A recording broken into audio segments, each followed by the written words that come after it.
Hello, everyone, and welcome to this episode of the Inforunners podcast.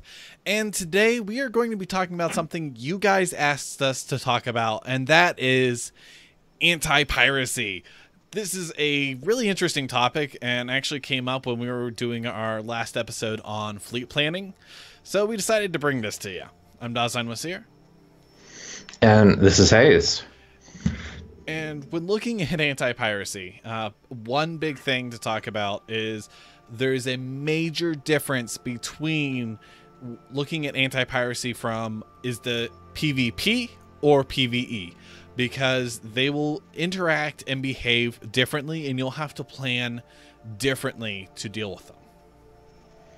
Well, a person like a PvP-based element, you have a pirate and a player. Obviously, you want to be able to have enough force that when they have a look at you, they go, oh, that looks too much effort. I think I'll go find some of the more lower hanging fruit because this is just not worth the pain for the reward I'm getting. So, it's sort of very, you've got enough force projection there that a real player would say, that's not worth my time. I'm going to find something else. As opposed to an NPC that is going to have a very sort of tailored response, whether it be for you taking a mission or you going into a dangerous area. The sort of force that they have and their willingness to attack you regardless of the odds, you're going to need to be prepared for that level of threat, so that you can easily chew through them. And so it's two very different factors and play styles you're going to have to consider and possibly plan for both. Yes, and when dealing with people, the big thing is it's literally math. You're thinking of what am I protecting? What is it worth? And what will I be facing most likely? Oh, well, if a person is facing me, then we have it bringing in maybe an Idris and a Polaris. You may only need just enough to maybe destroy or damage enough of one of them that it's not much of a... They're not going to attack you because, well, once I expend torpedoes attacking this convoy, the fighters I lost, and losing possibly one capital ship, it's not worth it. And you can bring a lot less force projection. But if that's an NPC, they're probably going to attack you for fun. I mean, NPCs are there to make your life interesting. I think you can also argue it for in the reverse, and that the idea that the pirate could bring far more force projection than he actually needs, and it's sort of a mind game. You've just come across a superior force that is now willing you to say, drop all your cargo, and we'll let you live. Otherwise, we're going to, crush you into the ground and, makes you into dust. At the end of the day, It then becomes in your best interest to say, well, fuck, this isn't worth my time. Maybe I can try and break even by getting out of my ship.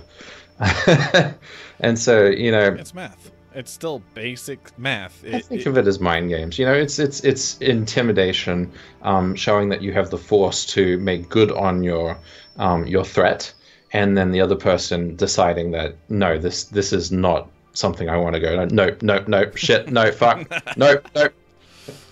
And they back off.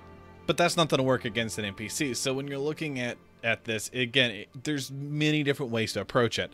As I said, the first way, you got your math of, well, what makes it worth not worth it. And that works both ways. And it's really a mind game, as Hayes was pointing out. And that is important. And this is a very important differential to get in your mind, because, again, when we talk about NPCs, the big thing I like to say is, again, they're there to make the game fun. They're there so you as a person that wants to be a fighter pilot escorting cargo isn't completely bored out of your skull. You have something to shoot at. Yes. They're essentially the targets for you to have fun at shooting at and defend against. And at the end of the day, their job is to provide that fun, not to avoid you because you're armed to the teeth. Yes. And so, those AIs are essentially fodder, and you need to plan in order to be able to clear them as efficiently as possible. Very different sort of a target mindset or sort of force projection. And, I imagine people, to bring costs down, might want to use less missiles and torpedoes, use more energy weapons that are, they're trying to bring economics into it. It's a very sort of a grindy sort of a view. It really is. But the other thing is NPCs are also very valuable as a balancing act to make risk, because that extra risk will allow them to CIG to amp up their rewards. And that whole balance there is what makes NPCs interesting, because they aren't going to go by that pure mind games aren't going to work on them. Period. And that is why when you're looking at these missions, you're going to have to look at the AI and be like, well, it's safe space, so low AI chance, so I'm probably going to be wanting to outfit like this, fairly light. But when you start going into those risky areas, you can't just be like, well, this would intimidate enough people or cause enough problems. But obviously, if I'm going into Vandal space or near it, you're going to get attacked. I'm sorry. Yeah, they want to fight you because fighting's what they do. You're in their backyard. They just want to play with you. It's not a question of whether they're going to survive or not. It's, that's their job. And spawning is not going to be what people think. This is not your regular MMO where things spawn. Like, I know, oh, this spawns here at this many. Or right now, when you jump into an area, it spawns XYZ number of ships per person. It's not going to be like that. I gotta disagree though. Tony Zerovic has made very dynamic sort of NPCs in the past, where they were set in a certain area, and so like at a certain time of day, they would travel and be in a certain place at a certain time. And I could imagine if they set up any sort of AI, it may be randomly assigned to interfere or interact with you. But I think there's going to be a certain percentage of the universe that's going to be on rails, or to an extent.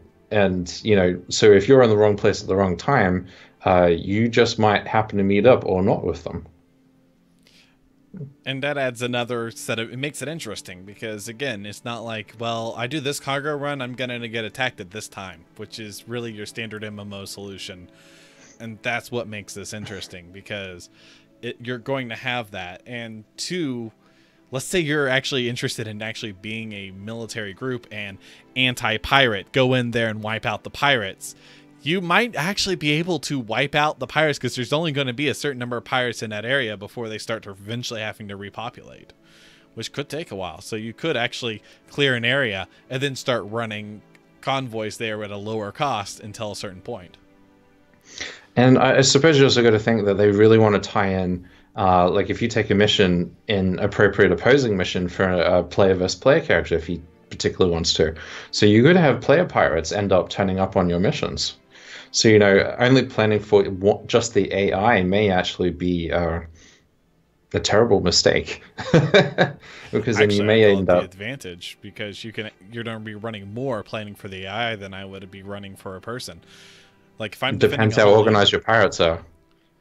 Well, just think about it this way. If I'm defending a whole E with a bunch of valuable cargo, I may just run 2 Banu merchantmans because those are fairly heavily armed. Still, I know they're not military vessels, but they still have good force projection, and then toss in a Polaris and a few fighters.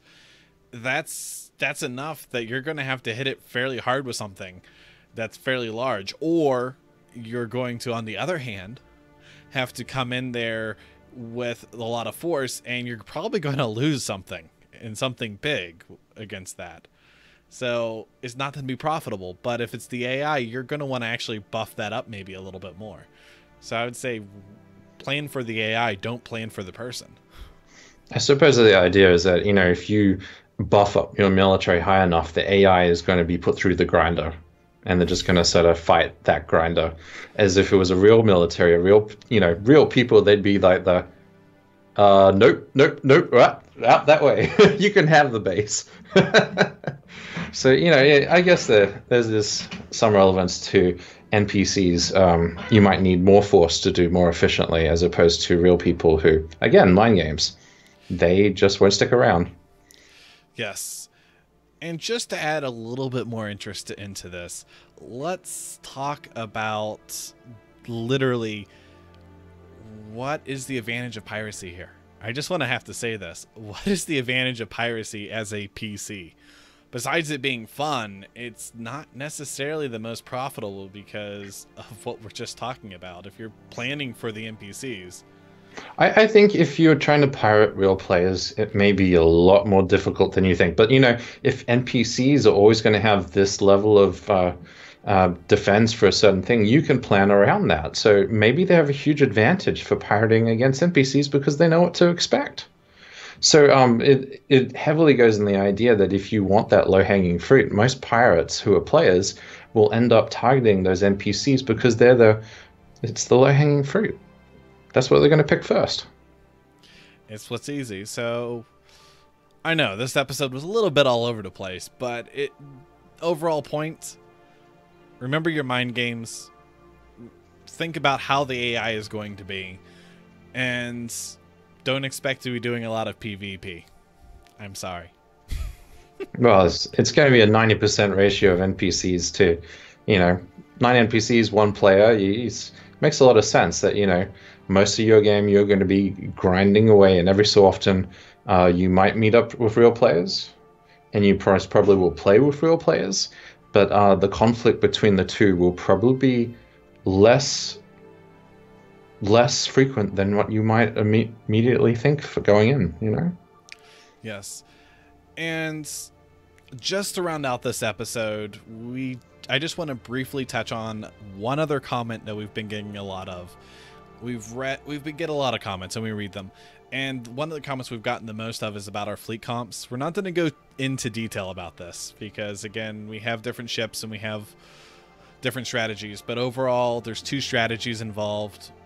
Like with my fleet, I work with the people that are closest to me in the group that I'm going to be operating with, and we overlap our ships. We make sure we have ships covering what we want to do, and everyone has it covered. I have basically our military element locked down, and we also each have in addition to that, at least 1 trading vessel. So I have a Banu merchantman with that. So that's kind of an example of what we got, and I don't have any actual real fighters outside of my Avenger. But that's because fighters aren't valuable. I suppose since we're going to talk about the fleets now, I generally looking at running a large trade fleet. I don't have a lot of the other industry ships outside of trade because I realize that as an org, we have enormous amounts of reclaimers and Orions and other things. So I guess most of my ships are very much hull-based or Banu merchantmen instead of hull C, because I think hull C is a bit overridden by the value of what a Banu merchantman can do. So myself, I don't have many fighters or small ships myself either. Most of my ships have been turned into those trade vessels or a certain amount of trade vessels that will support those. And I would rely heavily on some of the military ships that the rest of the org would provide. So, yeah, that's how my fleet structure generally is. And I guess I put more emphasis on large bulk trading, some light defense, and having enough scouting vessels to go along with it. But the key thing that you should notice from this, and this is something you should take away, and I'm going to have to say, yes, you invest in Star Citizen, not for the ships, but to support the game. But if you're supporting the game, think about your org. And if you notice, he wants to do trade, but not just that, but support trade for an org. So well, it's more than just an org. I very much focus towards what you want to do in the verse. And so I mean, myself, I want to run large groups of people, whether it be like 15 to 50 people in a single operation and get them all to work together. I'm less interested in the main sort of brute force ships that we might need for those. I'm more about the glue, the parts that will link those different interests together in order to give them a purpose and a reason to come together and, do that. That's what I want to do. I want to run large groups because, like any other MMO, I like the end game content that would be raids. And that's what I want to involve myself in. And he's filling out the ships that most people do not focus on because, hey, everyone loves fighters and splashy, fancy military vessels. So, guys, I hope you enjoyed this episode. We just wanted to cover some of the comments that we normally get and just kind of do a cool bulk episode on that. So please remember to like and subscribe.